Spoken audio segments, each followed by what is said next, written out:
हजारों साल तक यहूदी दुनिया भर में बिखरे रहे, यूरोप से निकाले गए और अरब दुनिया में शरण लिए हुए और हमेशा अपनी खोई हुई जमीन यरूशलेम का सपना देखते हुए आज हम समझेंगे कैसे यहूदियों की हलचल, पलायन और संघर्ष ने आखिरकार 1948 में इजराइल का जन्म करवाया।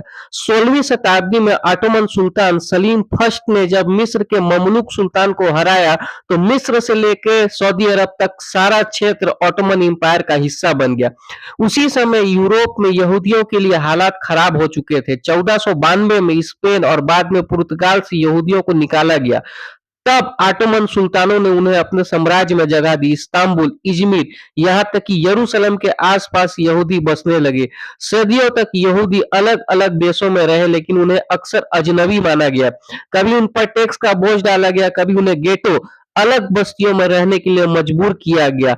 बार-बार के अत्याचार ने यहूदियों को में एक सपना जगाया, अपनी पुरानी धरती सियोन लौटने का।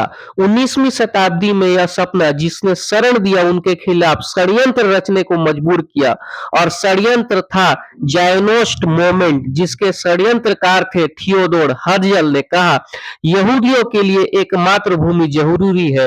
थियोडोर हर्जल हंगरी के बुडापेस्ट में जन्मे ऑस्ट्रो हंगेरियन यहूदी पत्रकार थे जो आधुनिक राजनीतिक ज़ायोनिज्म के जनक माने गए।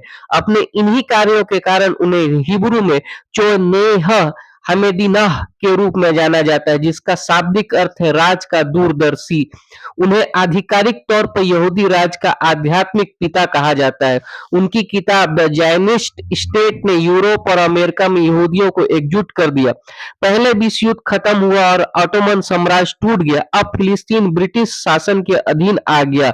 1917 में आया बेल्फोर डिक्लेरेशन, जिसमें ब्रिटिश सरकार ने कहा कि फिलिस्तीन में यहूदियों का एक नेशनल होम बनेगा।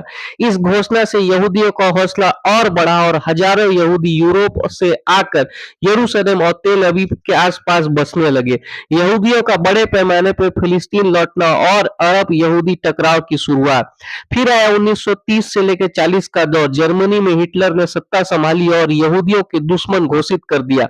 इसे हम होलोकॉस्ट कहते हैं। जो बचे थे वो फिलिस्तीन की ओर भागे। 1947 में संयुक्त राष्ट्र ने एक योजना बनाई, फिलिस्तीन को दो हिस्सों में बांटने की योजना, एक यहूदियों के लिए, एक अरबों के लिए।